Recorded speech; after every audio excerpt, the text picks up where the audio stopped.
বাবা যে মুসলমান ভাইরাও আমরা কুরবানি কেন দিই? এ বাবা যে মুসলমান ভাইরাও ওগো আমার সোনা মানিকেরাও, শুধু কুরবানির দিনে বাবা শুধু বড় বড় গরু কাটলে গোশত খাওয়াকে কুরবানি বলে না। কি গো ঠিক না? তাহলে আমাদের মুসলমানদের মধ্যে কি হয় বলে, দেখো আমার মধ্যে কে কুরবানি দিয়েছে 2000 20,000 30,000 টাকা দিয়ে লিখেছে। এখন মানুষ দেখবে আমার থেকে গরু কিনে যেত, আমি দেখ কত এক নম্বর কুরবানি দিয়েছে। মানে মানুষকে দেখে কুরবানি দিয়েছে, আল্লাহকে দেখে লাই নাকি বুঝছে? এরকম লোক আছে না? জি, অনেকে মানুষ তো আবার বাবা বলছে যে তোরা ক কেজি করে গোশত ভাগ পাবি, আমাদের 20 কেজি করে গোশত পাবো, তোরা তো 5 কেজি করে পাবি না রে। কটা টাকা দিয়েছি বলতো? বলছে 4000 টাকা। আমরা 4000 টাকা দিয়েছি, তোরা 4000, আমরা 20 কেজি করে গোশত, তোরা 5 কেজি করে পাবি না। তাহলে বাবা যে এটা অহংকার দেখানো হয়েছে না? আল্লাহর রাস্তায় কুরবানি দিবেন, আল্লাহর রাস্তায় কুরবানি দিবেন, সে আল্লাহ পাক আল্লাহ তাআলা কুরবানিকে যদি কবুল করে না, আল্লাহ বলছে তার জীবনে গুনাহকে আল্লাহ maaf করে দেয়। জোরে বলেন জি। বেরাদর ইসলাম, ইব্রাহিম খলিলুল্লাহ বলতেছে, বলো গো মা হাজেরা, গো বিবি হাজেরা, তোমার বেটা ইসমাইলকে নিয়ে সাফা পাহাড় পার চলে যাও। মা হাজেরা বলছে, বলে স্বামী গো আমাকে কেন এই রকম করতেছো? আমি ছোট বাচ্চা ইসমাইলকে নিয়ে কোথায় যাব, কোথায় থাকবো বলেন? ওখানে বাড়ি নাই, ঘর নাই, কিছু নাই, খাবার নাই, পানি নাই, কিছু নাই, আমি কিভাবে থাকবো? ইব্রাহিম খলিলুল্লাহ বলছে, বিবি রে এটা আমার হুকুম না, এটা হলো আমার আল্লাহ তাআলার হুকুম। আল্লাহ তাআলা ইরশাদ করে পবিত্র কোরআনে, ওলিদের ভয় নাই দোনো জাহানে, প্রেমিকদের ভয় নাই দোনো জাহানে। আল্লাহর এক নবী ছিলেন ইব্রাহিম খলিলুল্লাহ, আগুনেতে নিক্ষেপ করে ফুল বাগিচা হয়ে যায়। জোর হবে না? আল্লাহর এক নবী ছিলেন ইব্রাহিম খলিলুল্লাহ, মা হাজেরাকে পাঠিয়ে দিলেন খোদারি ভালোবাসায়। এখন মা হাজেরা বলছে, বলে স্বামী গো স্বামী, আপনার কাছে একটা আবেদন করতে যাই গো স্বামী, আমি একটুকু বাচ্চা নিয়ে কেমন করে থাকবো? ইব্রাহিম খলিলুল্লাহ বলছে, বলে বিবি হাজেরা তবে শোনো গো, আমি তোমাকে কিছুটা পানি দিয়ে দেব, কিছুটা খেজুর দিয়ে দেব, তোমাকে মাসের পর মাস আমি খাবার দিতে যাব, কোনো চিন্তা করো না। এখন মা হাজেরা বলছে, স্বামী ঠিক আছে তাহলে চলেন। এখন মা হাজেরাকে ওটার উপর বসে নিয়েছে, ইসমাইলকে বাবু ওটার উপর বসে নিয়েছে। বসে নেওয়ার পর টুক টুক টুক টুক করে চলতে লেগেছে। চলতে চলতে চলতে চলতে বেরাদার মজা সামারিক রাবো, ওই সাপা পাহাড় মারবো, পাহাড়ের মিডিলে বাবাজি মা হাজেরাকে নামিয়ে দেয়। বলে স্বামী গো আশেপাশে কোনো বাড়ি ঘর নাই, স্বামী গো আমাকে মাঝে মধ্যে দেখতে আসবেন, আমাকে খাবার দিতে আসবেন গো স্বামী।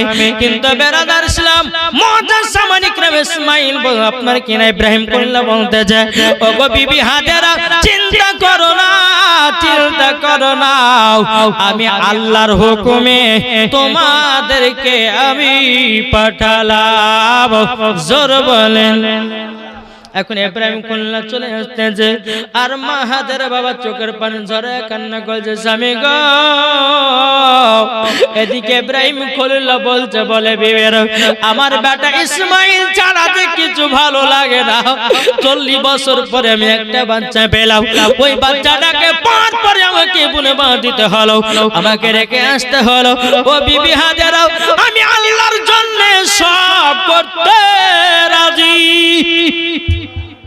জোর হবে না সুবহানাল্লাহ? আল্লাহর জন্য সব করতে রাজি। এখন মা হাজেরা চোখের পানি ফেলে বলছেন, স্বামী গো আমার এটুকু বাচ্চা, আমার এটুকু বাচ্চা যদি খাবারের জন্য ছটফট করে গো, আমি কোথায় খাবার পাবো?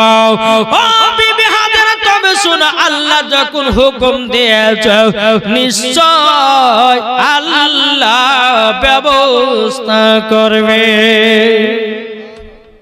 এরকম ভাবে ইব্রাহিম করলো বাবা মা হাজেরাকে সাফা পাহাড় মারওয়া পাহাড়ের মিডলে আপনার রেখে দিয়ে আপনার যখন আপনার চলে যায় বাবা চলে যাওয়ার পরে একদিন দুদিন তিন দিন বাবা এক মাস যখন পার হয়ে গেল মা হাজেরার কাছে পানিও খতম হয়ে গেল খেজুরও বাবা ফুরিয়ে গেল এখন ইসমাইল বাবা এখন মায়ের কাছে আপনার খাবার চেয়ে বলে মা গো আমি খাবার না পেলে তো মনে আমি থাকতে পারবো না ওগো মা জননী একটু খাবারের ব্যবস্থা করে দাও মা হাজেরা বলছে বলো গো বেটা ইসমাইল আমাদের কাছে পানি ছিল পানি শেষ হয়ে গেল খেজুর ছিল খেজুরও শেষ হয়ে গেল ও আমার বেটা ইসমাইল তবে শোনো গো পানির একটু তালাশ করতেছি এখন মা হাজেরা নিজের বুকের স্তনে দুধ পান করাবে বাবাজি এক ফোঁটা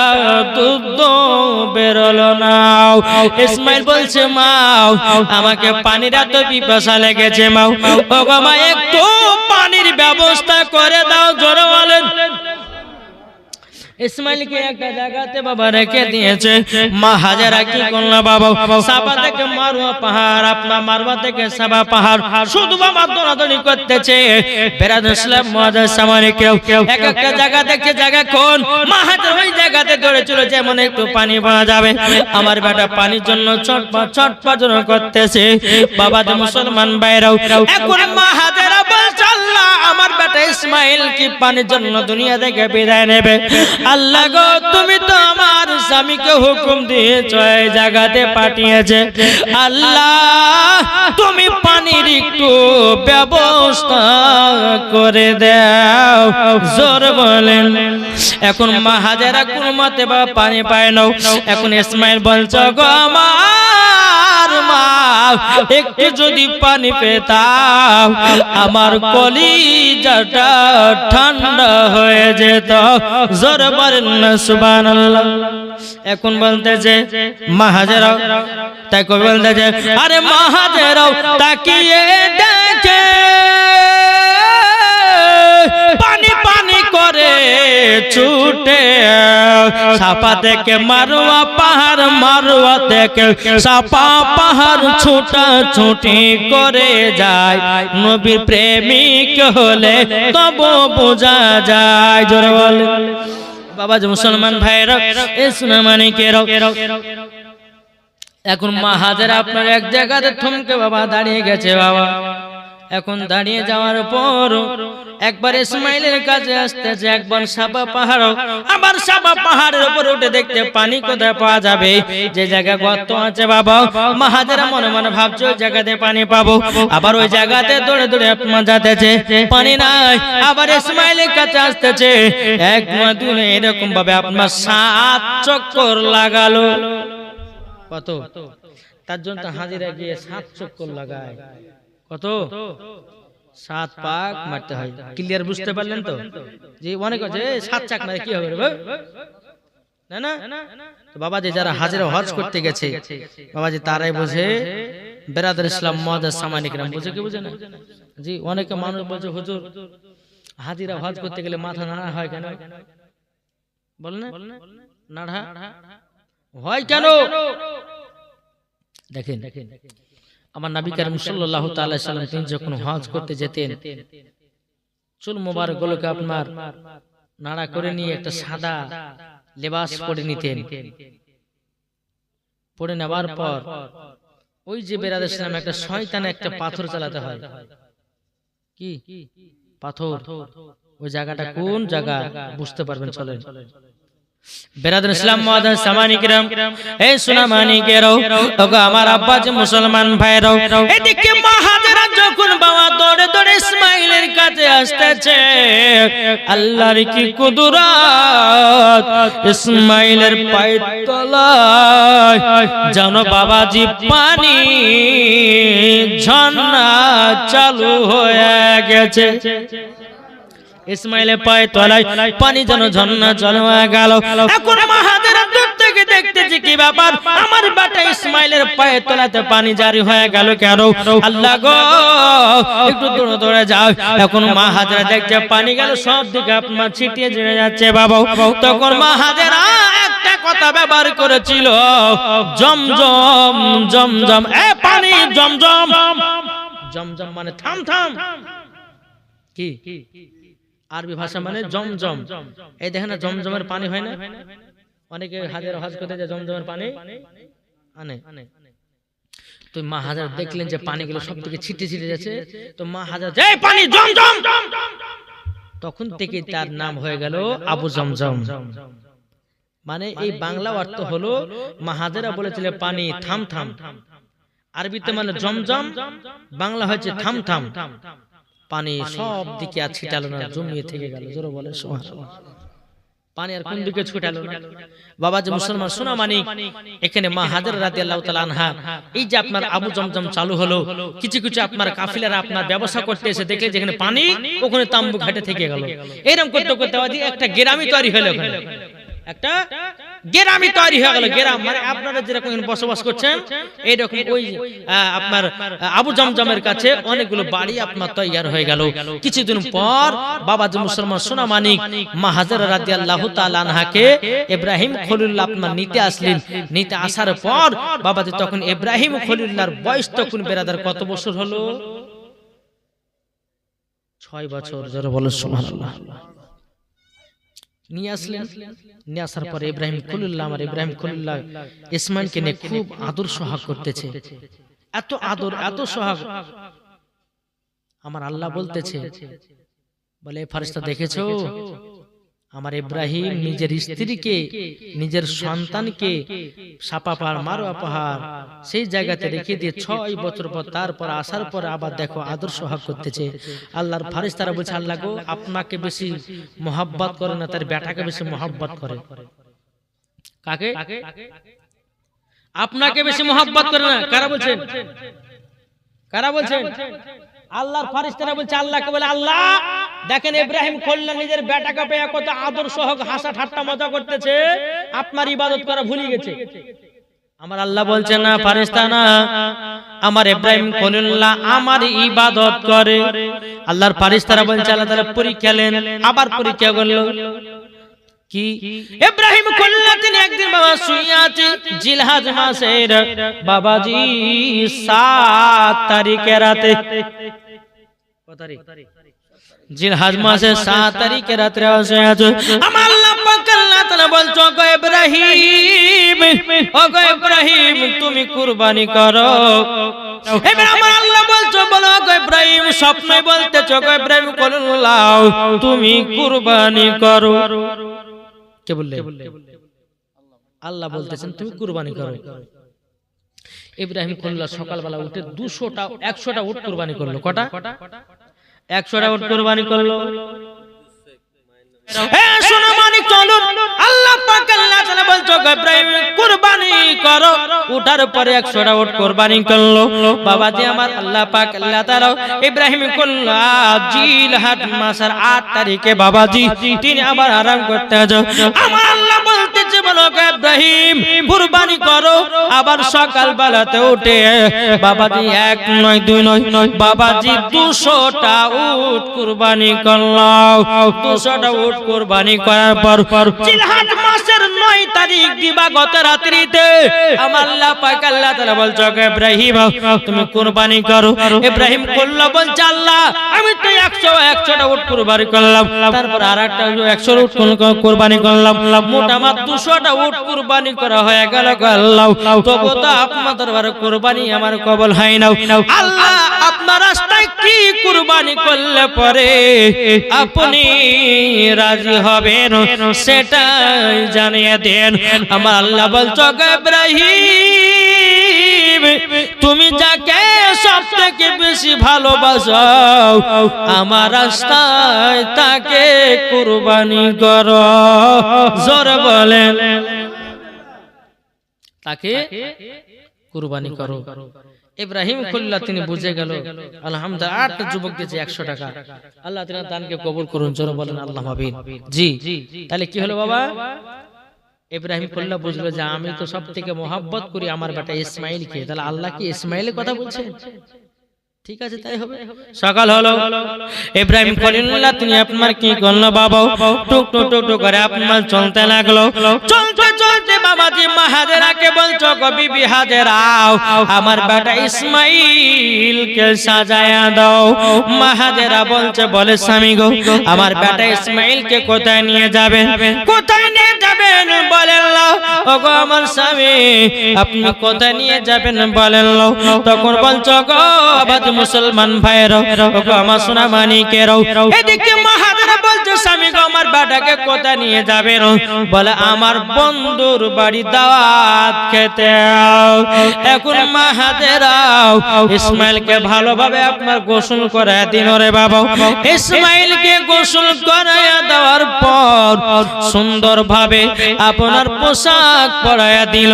পায়া দেওয়ার পরে বেরাদ ইসলাম মাদের সামানিকেরা সামানিকেরাও ওদিকে ইসমাইলকে বাবা যখন হাতে করে নিয়ে যাবে, এখন ইব্রাহিম খলিলুল্লাহ ব্যাগের ভিতরে একটা ধারালো অস্ত্র ভরেছে আর একটা বাবা দড়ি ভরে নিয়েছে।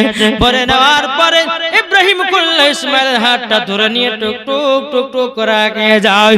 আর এদিকে ইবলিস শয়তান বলছে, বলে ও হাজেরা তোমার স্বামী বন্ধুর বাড়িতে খানা খেতে নিয়ে যায় নাই, দাওয়াত খেতে নিয়ে যায় নাই। বলে কোথায় নিয়ে গেল? ওই যে মিনা মাঠে কুরবানি করতে নিয়ে গেল, আল্লাহর রাস্তায় কুরবানি করার জন্য। মা হাজেরা বলছে, বলে ওরে শয়তান তবে শুনু আমার বেটা ইসমাইলকে যদি আল্লাহর রাস্তায় কুরবানি করতে নিয়ে যায়, আমি হাজেরা হাজার ইসমাইলকে আল্লাহর রাস্তায় কুরবানি করতে রাজি। জরওয়ালে আমি মা হাজেরা আমার বেটা ইসমাইলকে যদি আমার স্বামী যদি আল্লাহর রাস্তায় কুরবানি করতে নিয়ে যায়, তো আমি হাজেরা হাজার ইসমাইল হলে পরে আল্লাহর রাস্তায় আমি কুরবানি করে দেবো। জোর বলে সুবহানাল্লাহ। জি বাবা যে মুসলমান, যদি ইব্রাহিম খলিলুল্লাহ ইসমাইলকে বাবা যে টুক টুক করে নিয়ে যাচ্ছে, কিন্তু ইব্রাহিম খলিলুল্লাহ দুই চোখ দিয়ে পানি ঝরছে, বলে আল্লাহ গো আমার বেটা ইসমাইলকে আল্লাহর রাস্তায় কুরবানি করব, এটা তো আমার খুশি খবর। কিন্তু আপনার ইবলিস শয়তান মা হাজেরাকে ভাঙালো, পারলো না বাবা। এদিকে ইবলিস শয়তান বাবাজি গেল ইসমাইলের কাছে, বলো গো ইসমাইল, ও গো ইসমাইল তোমার কাছে একটা আবেদন করব। বলে কি আবেদন? বলে আবেদন হলো এটাই, তোমার আব্বা তোমাকে খানা খেতে নিয়ে যায় না, তোমার আব্বা নিয়ে যেতেছে কুরবানি করার জন্য ওই মিনা মাঠে। ইসমাইল বলেছিল, আরে শয়তান শোন, আমার আব্বা যদি আল্লাহর রাস্তায় কুরবানি করতে রাজি হয়, আমি ইসমাইল আল্লাহর রাস্তায় হাসতে হাসতে কুরবানি হয়ে যাব। জোর বলেন না সুবহানাল্লাহ। এখন বাবাজি ইসমাইলকে ভাঙাতে পারলো না। ইবলিস শয়তান বাবাজি ইব্রাহিম খলিলুল্লাহকে বলতেছে, ও ইব্রাহিম খলিলুল্লাহ তবে শুনো গো। এখন আল্লাহ বলতেছে ইবলিসকে, যে ইবলিস হাজেরাকে ভাঙাতে পারবি না, ইসমাইলকে ভাঙাতে পারবি না, ইব্রাহিমকে ভাঙাতে পারবি কেন? উনি হচ্ছে আমার বন্ধু। জোরে বলে সুবহানাল্লাহ। জি আর আমরা যে হলে পরে বাবাজি না না এত সুন্দর বেটাকে কুরবানি করা যায় বলতে না, কেউ দিতে পারে না।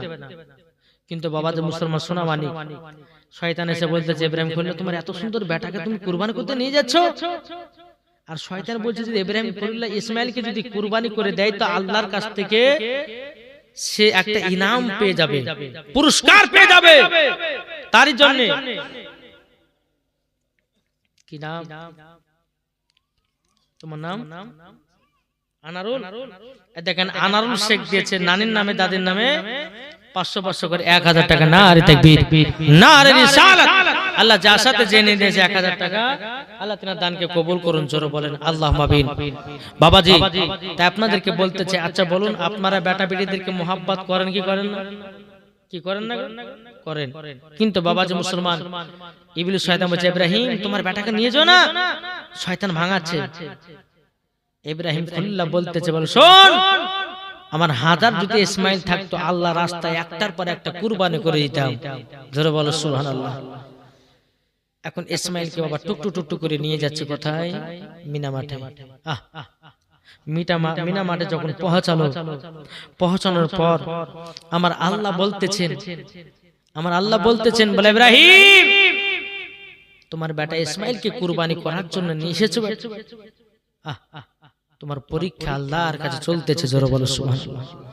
আর আমাদের মুসলমানদের কাছে একটা পরীক্ষা যদি আপনার আল্লাহ করে তো মনে হয় তার পরের দিন মরে যাবে। কি গো ঠিক না? আজকে আমরা শুধু সামান্য এই ঠান্ডার কারণে বাবা ফজর নামাজ পড়তে পারছি না। কি গো একটু বুঝবে? ঠান্ডা মজা হাইয়া আলাস সালাহ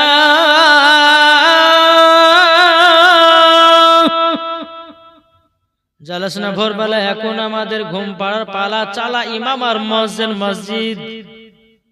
কি এখন মুসল্লির হয়েছে ঠান্ডা তো উড়বে না, জোহরে দেখা যায় কাঁচা পড়ে নেবে। কি ঠিক না? কিন্তু আল্লাহ বলছে বান্দা তোর যদি এখনই মরণ হয়ে যায়, সামান্য 3 টুকরা কাপড় পরিয়া কবরে শুকিয়ে দিবে। না থাকবে কোনো গদি, না থাকবে কোনো আপনার কিনা ল্যাপ, না থাকবে কোনো মশারি। কিভাবে কাটাবে কবরে? কি গো এখন ল্যাপে ঠান্ডা ভাঙে না, তাহলে কবর ভাঙবে কি করে? এটা বুঝছেন কি আমার কথা? এখন ঠান্ডার জন্য আপনি ফজরে ঠান্ডা পানি লাগতে হবে। আচ্ছা বলুন, তখন যদি আপনার মরণ হয়ে যায় তাহলে কি করবে? গোসল করাবে, গোসল করে জানাজা পড়াবে, জানাজা পড়িয়ে আপনাকে নিয়ে যাবে কোথায়? কবরে। কবরে নিয়ে যাওয়ার পর বাবাজি কবরে শুকিয়ে দিবে বিসমিল্লাহি ওয়া আলা মিল্লাতি রাসূলুল্লাহ বলে। আর যখনই আপনার শুকিয়ে দিল, আহারে শুধু পাতলা একটা কাপড়, ঠান্ডা লাগলে পরে কুকুরি হয়ে থাকতে হবে। যত যা লাগুক হোক না কেন কবর আর কিছু পাওয়া যাবে না। কিন্তু আমার আল্লাহ বলছে বান্দা যদি তোমরা নবীর প্রেমিক হও, যদি তোমরা সঠিক নেক বান্দা যদি হও, ওই কবরে তোমাদের রাজপ্রাসাদ হয়ে যাবে। যারা বলেন রাজবাড়ি হয়ে যাবে। তাই মা আপনাদেরকে বলতে চাই, ও ভাইরা কবরটাকে একটু লক্ষ্য করো। সবাইকে একদিন মরতে হবে না? হবে না জি? আপনারা মরলে পরে আপনাদের নাম হবে লাশ, আর আমি মরলে আমার নামে হবে লাশ। কি ঠিক না? দেখো একই দিন তোমার নাম হবে লাশ। কি গো ঠিক না? যারা বলেন না একই দিন তোমার নাম হবে লাশ, একই দিন আমার নাম হবে লাশ। সাদা কাপড় পরবে দেহ, রবে না আর আপনি কেহ। সাদা কাপড় পরবে দেহ, রবে না আর আপনি কেহ। বন্ধ হবে নিঃশ্বাস, একই দিন তোমার নাম হবে লাশ, একই দিন আমার নাম হবে লাশ। মসজিদে এলান হবে, একে একে জানবে সবে, সকলে আসবে তোমার বাড়ি।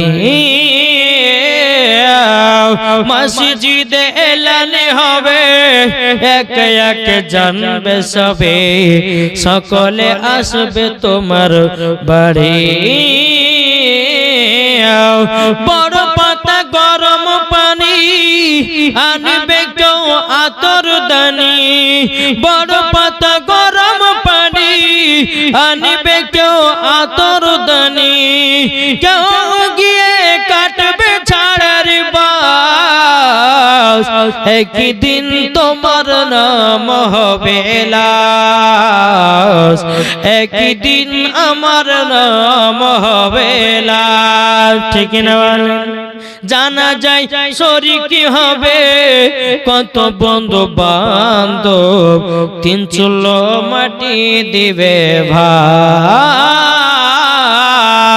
জানা যায় শরীকি হবে কত বন্ধু বান্ধব, 3 চুলো মাটি দিবে ভাই। তোমরা সামনে রাখবে যেতে হবে কবরেতে, তোমরা মনে রাখবে যেতে হবে কবরেতে। পবিত্র কোরআনে লেখা একই দিন তোমার নাম হবে লাশ। কি কো ঠিক না বলে মুসলমান ভাইরা, এ সোনাবানি কেরাও চল বামাজি।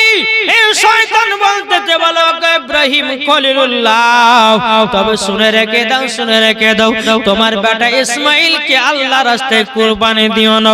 ইব্রাহিম খলিলুল্লাহ বলতে বলে এ শয়তান আমার পথ থেকে হটে যা। এই যে আপনারা দান করছেন কিনা, কিছু কিছু শয়তান দিস না মানা করবে, শয়তানে মানা করবে। আবার কিছু কিছু ব্যক্তি আছে না দিয়ে দে।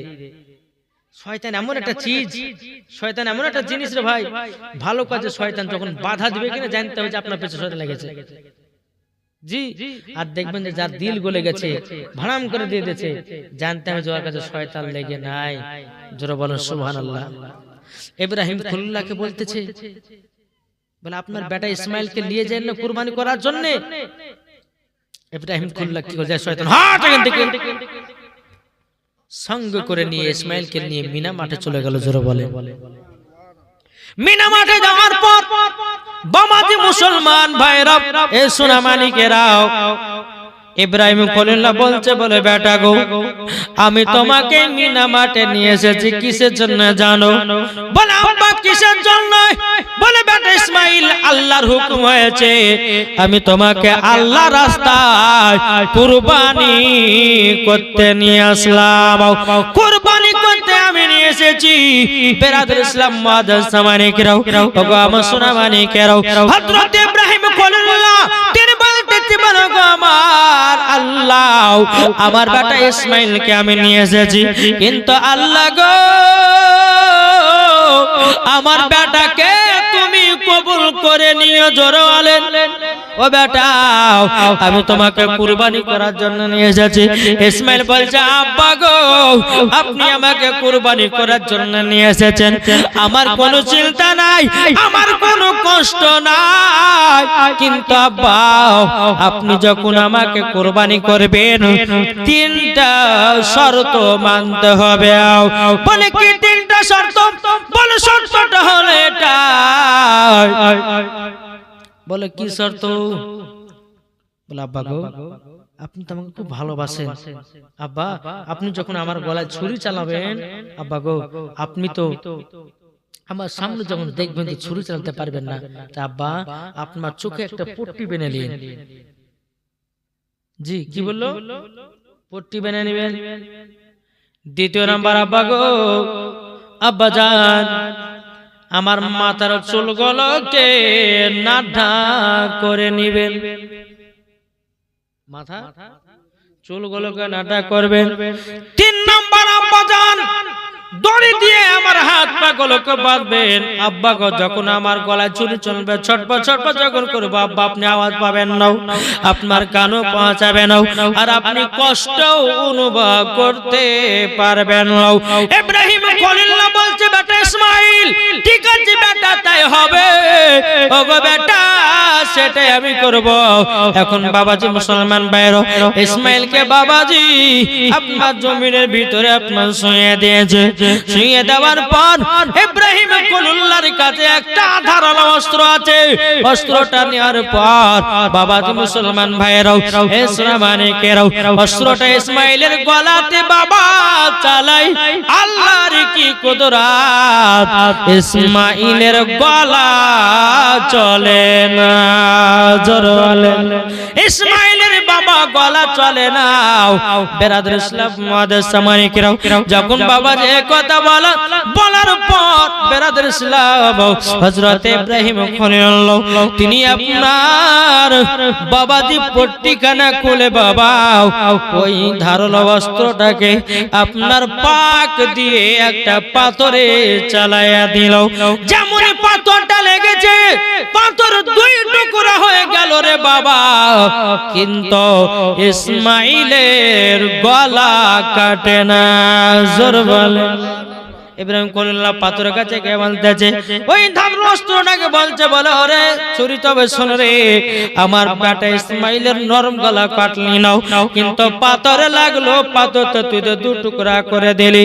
এই ছুরি বলছে ইব্রাহিম খলিলুল্লাহ আপনার বেটার প্রতি গলাতে ছুরি চালাচ্ছেন, এটা আল্লাহর হুকুম ছিল, আর পাথরে আপনি আমাকে মেরেছেন, এটা আল্লাহর হুকুম ছিল না, আমি তারই জন্য ইসমাইলের গলা কাটে না। বাবাজি মুসলমান ভাইরাও, এবারে ইব্রাহিম খলিলুল্লাহ ধারালো অস্ত্রটাকে নিয়ে আসার পর আবার চোখে পট্টি বেঁধে নিলেন। বাবা তিনবারের বেলাতে বাবা জিনহাদ মাসে 10 তারিখে বাবা ইব্রাহিম খলিলুল্লাহকে আপনার কি করলো, আপনার ইব্রাহিম খলিলুল্লাহ ইসমাইলকে জমিনের ভিতরে আপনার শুইয়ে দিয়েছেন। শুইয়ে দেওয়ার পর বাবাজি যেমন ছুরি চালায়া দিয়েছে, ছুরি আপনার চালায়া দাও, এদিকে বেরাদার আল্লাহ পাক আল্লাহ তাআলা বলছো গো জিবরিল আমিন জান্নাত থেকে একটা দুম্বা নিয়ে যাও, ইসমাইলকে উঠায়া দুম্বাটা শুইয়ে দাও। যেমন দুম্বা শুইয়ে দাও, ইসমাইল ইব্রাহিম খলিলুল্লাহ দুম্বার গলায় ছুরি চালিয়ে দিল। ইব্রাহিম খলিলুল্লাহ যখন ছুরি চালিয়ে দাও, এদিকে বাবা ইসমাইল বলতেছে আল্লাহু আকবার, আল্লাহু আকবার, লা ইলাহা ইল্লাল্লাহ, আল্লাহু আকবার, আল্লাহু আকবার, ওয়ালিল্লাহিল হামদ। যখন বাবাজি ইব্রাহিম খলিলুল্লাহ যখন পট্টিটা খুলে দেখতেছে, বাবা ইসমাইল জানো দাঁড়িয়ে আছে, ইসমাইল দাঁড়িয়ে আছে। বেটা কি ব্যাপার, তোমাকে যে কুরবানি করার লাগে সুলাইমান তুমি উঠে গেছো, আব্বা কে যে উঠে গেছে জানি না, কিন্তু আল্লাহর ফেরেশতা হযরত জিবরিল আমিন তিনাকে উঠিয়ে দুম্বা শুইয়ে দিল, দুম্বাটা কুরবানি হয়ে গেল। আল্লাহ পাক আল্লাহ তাআলা বলছে ইব্রাহিম এটা আমার ছিল পরীক্ষা, আজকে তুমি টাইটেল পেয়ে নিলা হযরত ইব্রাহিম খলিলুল্লাহ। জোরে বলেন সুবহানাল্লাহ। এই টাইটেলটা খলিলুল্লাহ টাইটেলটা এই কুরবানির পর থেকে বাবাজি পেয়েছিলেন। কিন্তু বেরাদর ইসলাম মুআজ্জাজ সামানী কিরাম, আমার আল্লাহ বলছে ইব্রাহিম তোমার প্রতি পরীক্ষা ছিল, আমার ফেরেশতারা বলতেছিল যে আল্লাহ ইব্রাহিম খলিলুল্লাহ নিজের বেটাকে বেশি ভালোবাসে, আপনাকে বেশি ভালোবাসে না। আমার আল্লাহ বলছে ফেরেশতা দেখো ইব্রাহিম খলিলুল্লাহ আমাকে ভালোবাসে, তিনার সন্তানকে নয়। জোরে বলেন সুবহানাল্লাহ। আমার আল্লাহ বলছে ফেরেশতা দেখেছো আমার রাস্তাতে কুরবানি করতে তিনার বেটাকে দিতে বাদ করে নাই, কুরবানি করতে নিয়ে এসেছিল, তার মানে বুঝে গেল ইব্রাহিম খলিলুল্লাহ আমার ইবাদতেই পাগল। জোরে বলেন। তাই বাবাজি মুসলমান আপনাদেরকে বলতে চাই, আজ আমরা নবীর দিবানা, নবীর আশিক, নবীর প্রেমিক। আলহামদুলিল্লাহ এগুলো মায়েরা দেশে দেখেন মহিলাদের তরফ থেকে ৭৩20 টাকা, আলহামদুলিল্লাহ নারে রিসালাত, মহিলাদের তরফ থেকে ৭৩20 টাকা এসেছে, আলহামদুলিল্লাহ। আল্লাহ যে আশাতে যে নিয়েতে দিয়েছে দান, আল্লাহ তিনার দানটা কবুল করেন। জোরে বলেন আল্লাহ আমিন। বাবাজি মুসলমান আল্লাহ পাক আল্লাহ তাআলা সকলের দান জান আল্লাহ কবুল করে নেয়। আল্লাহ আল্লাহ যে মায়েরা দিয়েছে তাদেরকে মা ফাতেমার মতো নারী বানিয়ে নেয়। জোরে বলেন আল্লাহ আমিন। তাই বাবাজি মুসলমান ইব্রাহিম খলিলুল্লাহ জীবনী আপনারা সকলে আপনারা শুনলেন। বেরাদ ইসলাম ইব্রাহিম খলিলুল্লাহ তিনি আল্লাহর কাছে, তেমন আল্লাহ বলতেছেন ইব্রাহিম খলিলুল্লাহ হচ্ছে আমার বন্ধু। জোরে বলেন সুবহানাল্লাহ। তাই বাবাজি মুসলমান আল্লাহর পরীক্ষা বহুত রকমের পরীক্ষা আছে কি নাই? আল্লাহর পরীক্ষা বহুত রকমের পরীক্ষা আছে, কিন্তু বাবাজি মুসলমান সোনা মানিক আপনাদেরকে বলতে চাই যে আল্লাহর পরীক্ষা যে বুঝেছে সেই বাবাজি বুঝে গেছে, আর সেই মরার পরে জান্নাতি হয়েছে। ঠিক কিনা বলেন? জি, আল্লাহর পরীক্ষা বাবা এমন এমন পরীক্ষা আছে সেটা বান্দারাও বুঝতে পারে না। জি, আপনাদেরকে বলতে চাই যে কোনো বাড়িতে অভাব অনটন যদি আসে তো কেউ বাবা যে নিজের মানে দিলটাকে নরমাল করবেন না। আপনি ভাববেন যে আল্লাহ পাক আল্লাহ তাআলা আপনার মনের আশাকে যেন পূর্ণ করে দেন, নাকি ঠিক কিনা? জি বাবাজি মুসলমান, যাই হোক আমার মায়েদেরকে বলতে চাই মা আপনারা কখনো 5টা পোশাক পরবেন না। কালকে লোকটা এসেছিল, কই আছে এখানে? এই যে বলছিল যে হুজুর কালকে শুনতে পাবে কি, মানে আজকে বলে দেন কো আসেনি, চলে গেছে। আলহামদুলিল্লাহ আল্লাহ পাক আল্লাহ তাআলা আমাদের সকলকে নবীজির গোলাম, নবীজির আশিক যেন বানিয়ে নেয়। জোরে বলে আল্লাহু আমিন। একবার দুরূদ শরীফ পাঠ করুন। আল্লাহুম্মা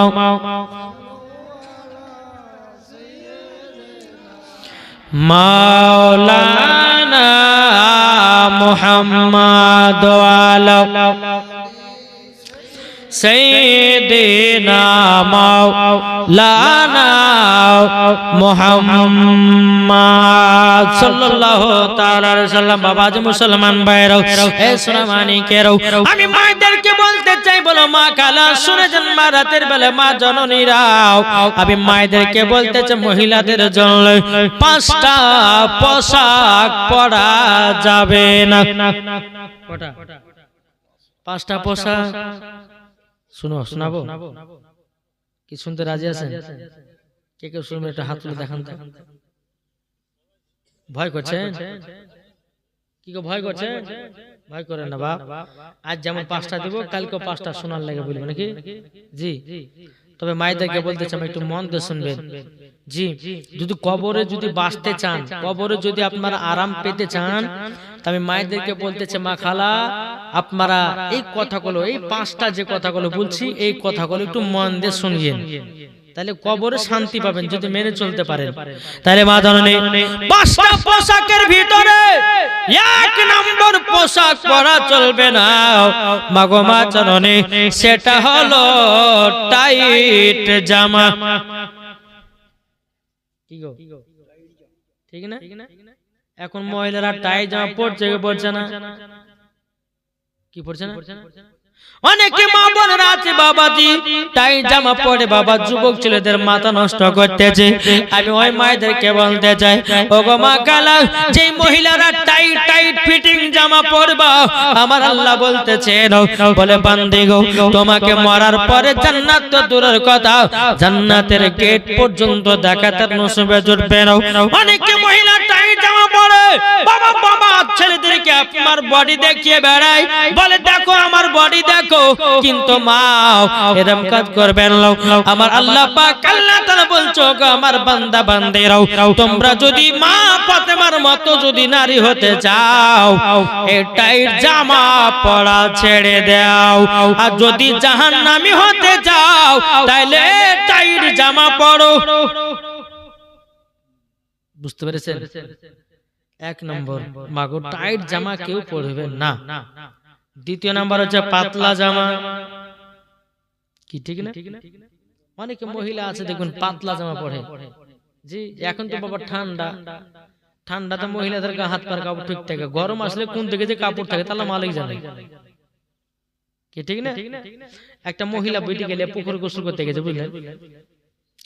তো গোসল করতে যে বেটি বলছে, বেটি একটু দাঁড়া ধানে, মৌলবি সাহেব তো কালকে বললো যে পর্দা করা ফরজ, তো গোসল করতে নেমেছে, তুই একটু দাঁড়াস, কেউ যদি আসতে একটু গলা খাকারে দিস, ঠিক আছে মা তাই দেবো। বেটি আছে ওপরে, মা গোসল করছে পুকুরে, কে যে মা বলে কি হলো, একজন আসছে বলে কে বলো, এরপরে আব্দুর রহমান, ওইটা তো চাচা হয়তো কর কথা বলেছি, একটা হয়ে গেল। আবার কিছুক্ষণ বলছে মা, আর একজন আছে বলে কে বলছে ওই পড়া আব্দুর রহমান, ওটা তো খালা তো ভাই তোর কথা বলে তোকে। ও তাহলে কার কথা বললে? তো চুপচাপ দেখ, আবার যদি কেউ আসে গলা খাকাতে, ঠিক আছে মা। যখন বলেছে মা একজন আছে বলে কে, বলে মসজিদের ইমাম বাবা কাপড়টা নিয়ে মাথাতে এমন ভাবে আপনার কাপড় দিয়েছে, এরকম ভাবে বুঝলেন, মানে 4 কলিবার পিরানি হিসেবে ঢেকে লেছে, বুঝলেন? আর যত পর্দা বলছে মৌলবীদের কাছে পর্দা, আর আন পাবলিকের কাছে পর্দাই নাই। কি করে? জি, যেমন বাবা যে মৌলবী শুনেছে অমনি 4 কলিবার পিরানি সেজে গেছে। জি মা, মৌলবীর কাছে যেমন পর্দা করা ফরজ, প্রত্যেকটা মানুষের কাছে পর্দা করা ফরজ, ঠিক না? আপনি মৌলবীর কাছে পর্দা করছেন, রাস্তায় চলছেন পর্দা করছেন না, ঘাটে চলছেন পর্দা করছেন না, তাহলে বাবাজি এই পর্দার কোনো মান হলো, কোন সম্মান হলো? জি, রাস্তায় যেমন পর্দা হবে, বাড়িতে যেমন পর্দা হবে, জালসাতে সেরকম পর্দা হবে, ঠিক কিনা বলেন? তাহলে মা 1 নম্বর হলো টাইট জামা পরা চলবে না। 2 নম্বর হচ্ছে কি বললাম, পাতলা। এই যে পাতলা জামা বলতে আপনার একবার বোঝা যায়, আপনাদেরকে আমি কিন্তু এটা সব দেখতে পাচ্ছি। জি, এমন এমন মেয়ে আছে বাবাজি, এমন এমন পাতলা পোশাক পরবার ইল্ডিং বিল্ডিং সবকিছু বোঝা যায়। আমি বিস্তারিত ভাবে বলছি না বাপ, জি সব কিছু বোঝা যায়। আমার আল্লাহ বলছে ওই মহিলা যদি এরকম পোশাক পরে মরার পরে পরাকে জাহান্নামে লকড়ি করে পোড়াবে। খবরদার পাতলা পোশাক যেন কোনো মহিলা যেন না পরে। বুঝতে পেরেছেন কিছু? জি এমন পোশাক পরেন যেন কোন ছেলেরা যেন মহিলার দিকে খারাপ নজরে যেন না তাকাতে পারে, ঠিক কিনা বলেন? জি বাবা যে মুসলমান, তাহলে কটা হলো পোশাক? দুটো হলো। এখন মা খালারা বলবে যে মূল কাল থেকে টাকাই দিব না, আমাদের দুর্নাম করছে, টাকাই দিব না, যা বলবে বলে না। জি এদিন কিছুদিন আগে কালিয়াচকে বাবা 4 রাত্রি 5 রাত্রি জীবনে গেছিলাম, তো প্রথম দিনে বলেছি যে স্বামী স্ত্রীর মধ্যে যদি মোহাব্বত বাড়াতে চাও তাহলে একটা বালিশে, লম্বা বালিশে মাথাতে ঘুমায়ো বলেছে। সকালবেলা সবাই রাত্রে বাড়ি চলে গেছে। এখন বুড়িয়া বলছে যে বড় বেটা ঘরে লম্বা বালিশ আছে, বালিশটা তাড়াতাড়ি নিয়ে গিয়ে। হ্যাঁ যখন বলছে কেন গো, যে মুলবি কি বলে শুনতে পারি না, তো লম্বা বালিশে শুলে পরে মোহাব্বত বাড়ে, ভালোবাসা বাড়বে। অমনি দাদি কিন্তু রাত্রে খেকার খেয়ে উঠে বুড়িয়া কোথেকে আর জোয়ানের সময় তো তুমি ভালোবাসা দিলে না, আর এখন মরার সময় তো তুমি ভালোবাসা করবে। আসো তোমাকে গল্প বলছে শোয়াচ্ছে ভালো করে। সকালবেলা বুড়ি রাত্রেবেলা তো খুব ঝামেলা বাবা। তার দ্বিতীয় দিনে জীবনে শুনতে এসে বলছে, আমি বলছি চাচা কিবার মন খারাপ কেন গো? আর বলেন না আপনার দাদি আমাকে কালকে রাতে খুব কুটিয়েছে। কেন? এই যে আপনি বললেন যে লম্বা বালিশে শোয়া, শুনলে পরে মোহাব্বত বাড়বে, আপনার দাদিকে বললেন জীবনে লিয়ে আসলো না, রাত্রেবেলা আমাকে ধুনে চলে গেল। তো ওই বুড়িটা বলছে যে দাদি বলছে যে মনুষ্য জানে এই বুড়িয়া জোয়ান কালে আমাকে ভালোবাসা বলতে কোনো জিনিসই দেয়নি, আর এখন মরার সময় তো ভালোবাসা লিব। হ্যাঁ আর রস নাই কষ্ট নাই, ভালোবাসলে কি করবো? তার জন্য সঙ্গে ঝগড়া লাগাচ্ছি। তো বাপ একটা জিনিস বলবেন যে স্বামী স্ত্রীর মধ্যে ভালোবাসা মোহাব্বত রাখেন, আমার আল্লাহ বলতেছেন ওই বাড়িতে মোহাব্বত তৈয়ার হবে। জোরে বলেন সুবহানাল্লাহ। তাহলে ক নম্বর হলো গো? 1 নম্বর টাইট, 2 নম্বর পাতলা জামা, ঠিক না? 3 নম্বর হলো বাবাজি ছেলেদের জামা পোশাক মহিলারা পরতে পারবে না। বুঝা গেছে কিছু? মহিলারা ছেলেদের জামা পরবে। এখন তো মহিলারা বাবা জিন্সের প্যান্ট পরছে, বেটা ছেলেদের শার্ট জামা গায়ে দিছে, মাথায় একটা ক্যাপ টুপি, পেছন থেকে দেখছি বিডি ছেলে না বেটা ছেলে বুঝাই যায় না, সামনে যাচ্ছে মুচ নাই রে, তো মেয়া ছেলে, মানে মেয়া ছেলে পুরুষ সাজছে, ঠিক না? জি তাই মায়েদেরকে বলছে মা বেটা ছেলেদের জামা কখনো আপনারা পরবেন না। যে মহিলা বেটা ছেলেদের জামা পরবে ওই মহিলাদের জন্য বেটা ছেলের জামা পোশাক পরা পাক্কা গলগলে হারাম। কোন বেটা ছেলের পোশাক পরতে পারবে না। যে মহিলা পরবে ওকে মরার পর আগে জাহান্নামে যেতে হবে, কি ঠিক কিনা বলেন? তাহলে কটা হলো? 3টে হলো। তারপরে বাবাজি মুসলমান 4 নম্বর হচ্ছে বেরাদার ইসলাম কি? জাল জামা। জাল এখন জাল জামাটা একটু কম পাবে, যত ঠান্ডা না, বাতাস ঢুকে ভুরভুর করে, একটু পড়বে না। যখন গরমের টাইম আসবে বাতাস লেবার লাগে জাল জামা শুরু হলো, এইখান থেকে গেলে জাল। খবরদার মা ওই রকম জামা পরবেন না। আমার নবী বলছেন মহিলাদের মাথা থেকে নিয়ে পা পর্যন্ত ঢাকা হচ্ছে ফরজ। কি বললাম? মাথা থেকে নিয়ে পা পর্যন্ত ঢাকা হচ্ছে ফরজ। আজ কোন মহিলার যদি শরীরের অঙ্গ প্রত্যঙ্গ দেখা যায় ওই জায়গাগুলোকে জাহান্নামের আগুনে পোড়ানো হবে ভাই। তাই খবরদার বলছি এই জাল জামা কেউ পরবেন না। 5 নম্বর হচ্ছে ছোট জামা। কি বললাম?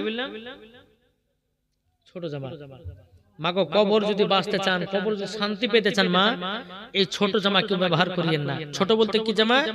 এমন আমার মহিলা আছে হাঁটুর উপরে প্যান্ট পরে না, কি গো? যেমন মৌলবীকে দেখেছি সামনে বললেন ও আগেও যেতে পারে না, পেছনে যেতে পারে না, লুকাতেও পারে না, দাঁড়িয়ে থেকে গেছে চুন করে। এখন মৌলবীর সামনে গেছে, এখন হাঁটু ঢাকালে ও প্যান্টটাকে টানে টানে বড় করে হাঁটু ঢাকছে। তাহলে বলুন এরা মহিলা আসে না নাই? কি গো আছে না নাই? তাই বাপ এইরকম 5টা পোশাক কাউকে পরাবেন না। আমি মায়েদেরকে বলতেছি, মা গো, এমন আপনারা নারী হন যেন মা ফাতেমার সঙ্গে জান্নাতি হতে পারেন।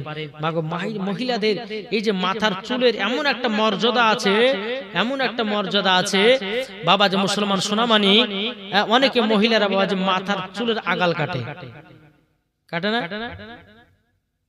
আছে না? নাই কাটে না? হ্যাঁ, কাটে কি কাটে না? ইনশাআল্লাহ কালকে বলবো যে মহিলাদের মাথা চুল কাটা চলবে কি চলবে না। আর একটা কিছু কিছু মহিলারা বাবা যে একটা ফতোয়া বের করেছে, কি ফতোয়া জানেন? বলছে, হুজুর রাস্তা দিয়ে চলতে যদি একটা বিড়াল আগাতে চলে যায় তো তার আগে যাবো না থেকে যাবো? করে না? করে না? আপনারা দেখেছেন কোনদিন? অনেকে দেখেন না, একটা বিড়াল চলে গেল, আপনি মোটর চলে যাচ্ছে, বিড়াল চলে গেল, ওই থামে থেকে গেল, ওইদিকে লোক এদিকে আসে না, আর এদিকে লোক ওদিকে যায় না, কি হয়েছে গো? বলে না, হয়তো একটা বিড়াল গেছে তো ওরাও আসছে না, আমরা যাচ্ছি না, কি করে দাঁড়িয়ে আছে? এই জিনিসটা কি আর কেন হচ্ছে ইনশাআল্লাহ এটা কালকে বলবো, আলহামদুলিল্লাহ। তারপরে মা বোনদের, বিরাদর ইসলাম মুআজ্জাজ সামানিক রাম, স্বামী স্ত্রীর মধ্যে মহব্বতের কথা আমি কিছু দোয়া আপনাদেরকে আমি বলে দিয়ে যাব। এই দোয়াটা স্বামীর সামনে পড়বেন, ইনশাআল্লাহ দেখবেন 21 দিনের ভিতর আপনার স্বামী আপনার কথা চলবে, আপনার কথা শুনবে, আপনাকে মহব্বত করবে। জোরে বলুন সুবহানাল্লাহ। জি, তাহলে কালকে তিনটে বলবো আমি, কিন্তু এক নম্বর হচ্ছে, এক নম্বর কি বললাম, কি ভুলে গেলেন নাকি? এক নম্বর চুল কাটা যাবে কিনা, দ্বিতীয় নম্বর রাস্তা দিয়ে বিড়াল যাচ্ছে সে রাস্তা পার করা যাওয়া যাবে কিনা, তিন নম্বর হচ্ছে কি, তিন নম্বর কি বলেন না? হ্যাঁ, তিন নম্বর কি বললাম? স্বামী স্ত্রীর ভালোবাসার কিছু দোয়া বলবো, মনে মনে পড়বেন, স্বামীর সামনে যখন থাকবে ইনশাআল্লাহ দেখবেন ওই স্বামী আপনাকে পাগলের মতো ভালোবাসবে। জোরে বলেন সুবহানাল্লাহ। জি, বিরাদর ইসলাম মুআজ্জাজ সামানিক রাম, তারপরে আমি মহিলাদেরকে বলতে চাই, মা বোনেরা শুনেন, মহিলাদের মাথার চুল আছড়ে অনেকে মহিলা ফেলে দেয় না? কি ফেলে দেয় না? অনেকে মহিলা চুল দিয়ে আছড়ে চিরন গেলে যে চুলগুলো আটকায়, ওই চুলগুলোকে আপনার পাক দিয়ে ফেলে দেয়। ওই চুলগুলো আপনি কি করবেন? আর ওই চুলগুলো সঠিক জায়গাতে যদি না রাখেন, জীবন আপনার বাড়িতে বরকত হবে না। এই চারটি আপনাদের মায়েদের কথা বলবো। আর 5 নম্বর হচ্ছে যে মসজিদে আযান হলে পরে কি কি কাজ করা চলবে না। আসলে না, মসজিদে আযান হলে কি কি কাজ করা চলবে না, আপনাকে কালকে এটাও বলবো। মোট 5টা বলবো। যে মহিলারা আসবেন ইনশাআল্লাহ শুনতে পাবেন, যে মহিলারা আসবেন না কেউ শুনতে পাবেন না। বাবা যে ইব্রাহিম কল্লা 2 দিন জীবনী করলাম, ইনশাআল্লাহ কালকে আমার মায়েদের জীবনী করব। আলহামদুলিল্লাহ। বিরাদর ইসলাম মুআজ্জাজ সামানিক রাম, ইনশাআল্লাহ আমার মায়েদেরকে লোমা কালকে যদি বেশি করে টাকা না পাইতে এমন গাল দেওয়া দিব, বুঝেছেন? একবারে বেশি করে টাকা লিখতে হবে। আলহামদুলিল্লাহ। আসুন একবার সকলে মদিনা থেকে দুরূদ শরীফ পাঠ করুন। আল্লাহুম্মা সাল্লি আলা মাওলানা মুহাম্মদ ওয়া আলা আলি সাইয়্যিদিনা মাওলানা মুহাম্মদ রহমতে আলম নবী নূরে মুজাসসাম। জোরে বল সুবহানাল্লাহ, বলেন রহমতে আলম নবী নূরে মুজাসসাম। সাহাবীরা আতর বানায় ওই নবীজির ঘাম, সাহাবীরা আতর বানায় ওই নবীজির ঘাম। রহমতে আলম নবী নূরে মুজাসসাম, সাহাবীরা আতর বানায় ওই নবীজির ঘাম, সাহাবীরা আতর বানায় ওই নবীজির ঘাম। উস্তুনে হান্নানা একটি খেজুর গাছের নাম, যাকে ধরে খুতবা দিতেন রাসূল আকরাম, যাকে ধরে খুতবা দিতেন রাসূল আকরাম। আর শুনবানি সুন্দর কাহিনী, আর শুনবানি সুন্দর কাহিনী, জান্নাতের ওই রুমে রুমে লেখা নবীর নাম। জোরে বলেন রহমত আলাম নবী নূরে মুজাসসাব সাহাবীরা আতর বানায় ওই নবীজির ঘাম জোর করুন সুবহানাল্লাহ আরে আমরা হতো ভাগায় আজ নবী ছিলাম না নবীর ভালোবাসা পেলে যাব মদিনা নবীর ভালোবাসা পেলে যাব মদিনা নবীজি নামে দুরূদ পড়ে নবীজির নামে দুরূদ পড়ে যাব সবাই চলে শুধু মদিনাতে যাব চলে শুধু মদিনাতে রহমত আলাম নবী নূরে মুজাসসাম সাহাবীরা আতর বানায় ওই নবীজির ঘাম যারা নবীর প্রেমিক হবে যাবে মদিনায় নবীর প্রেমিক হলে পরে যাবে মদিনায় নবীর প্রেমিক হলে পরে যাবে মদিনায় নবীজি আমার কাবার কাবা নবীজি আমার কাবার কাবা নবীজি হলেন শুধু সোনার মদিনা জোর করুন বাবা